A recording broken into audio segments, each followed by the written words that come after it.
And so I'm telling you this because this is something I know. You see, some of you know my story and some of you don't. You see, my parents came here to the country from the poorest country in the Western Hemisphere. As a matter of fact, when my mom came here to this country, she had less than $150 to her name. And so one of the things that she wanted to make sure of was that I was going to have potentially a much better life than her, and I was going to take advantage of this opportunity. And so my mom told me, here's what I want you to do, Andy. I want you to go to school and get a good education. And so I did that. I went to Florida State University. I got my undergraduate's degree in accounting. Yes, sir. Go Seminoles. And I got my master's degree in corporate accounting. And then I studied like crazy for the CPA exam. I passed the exam. And then I landed a job with one of the largest professional service firms in the world, PricewaterhouseCoopers. And so now here I am, I'm working this job, looking good, smelling good, money hitting the bank account. But guess how I was feeling on the inside? It's not it. And you see, sometimes you can get to a place in your life where you're pursuing, you're trying to get someplace, only to get there and realize that it's not what you thought it would be. And you see, there's this thing inside of me where I kept saying, Andy, there's got to be more than this. There's got to be more. And I got to be honest with you. I was afraid. For about a year and a half, I thought about walking into that office and telling Tammy Klein, I'm out of here. But I was afraid. You see, I was afraid because I spent all this time and energy and effort and preparing and getting this college education, and the money was spent. I was afraid because I was concerned of what other people were going to say or think about me. You see, I was afraid to leave that paycheck. That paycheck was in that bank account every 2 weeks. How many of you can get a little comfortable with that? Yes or yes? And so there was this point where, it just seems like I just couldn't move. I just couldn't make something happen. And there was a part of me that just wanted to take a chance. And what I wanted to take a chance on was on myself. I wanted to take a chance on becoming an entrepreneur. I wanted to take a chance on developing this voice that you hear right now.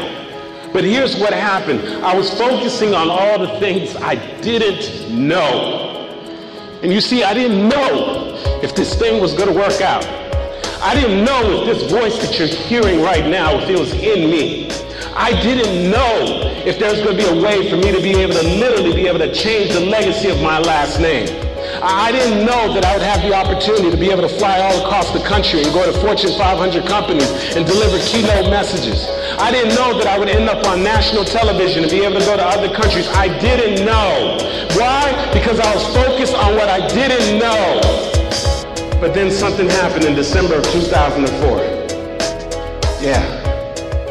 I stopped focusing on what I didn't know. And there was a shift. I started to focus on what I know. And I say, Andy, what you know is there's something inside of you saying there's got to be more than this. You see, what you know is that you'll never know unless you take a chance. What you know is, Jim Rohn said that we must all suffer from one of two pains in life, either the pain of discipline or the pain of regret. But the difference is that discipline weighs ounces, but regret weighs tons. And so I knew the regret of what if I would have taken a chance on myself? What if I would have developed my voice? What if I would have made some things happen? And so finally, in December of 2004, I made my move. And I tell you right now, it's time for you to do what? Make your move. I want you to look at the person on your right and your left and say, make your move.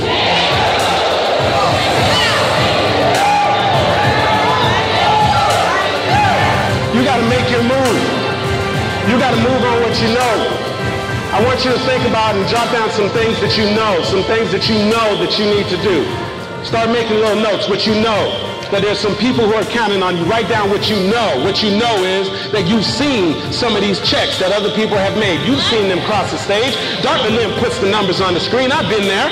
What you know is somebody else has done it, so it also means that you can do it. What you know is that somebody said no to you and you still able to process. No didn't kill you. That's what you know. What you know is if you buy into into somebody else's mindset, you're buying into their lifestyle. What you know is if you keep doing what you've always done, you'll continue to have what you always have.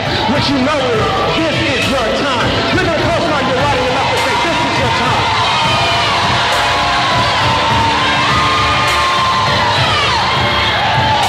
And so you've got to move on what you know. Move on what you know.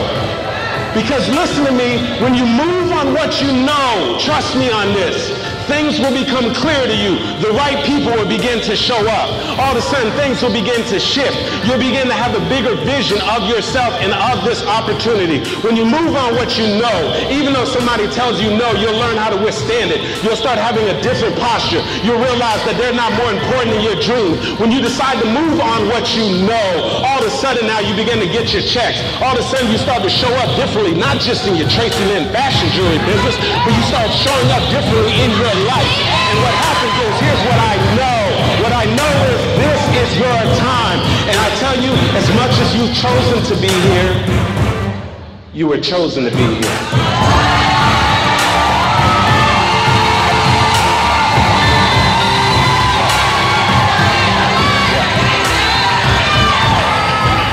Many are called, but few are chosen. You are the chosen ones. You got to make your move. Process that. I'm feeding your spirit today. Process it. Let it marinate.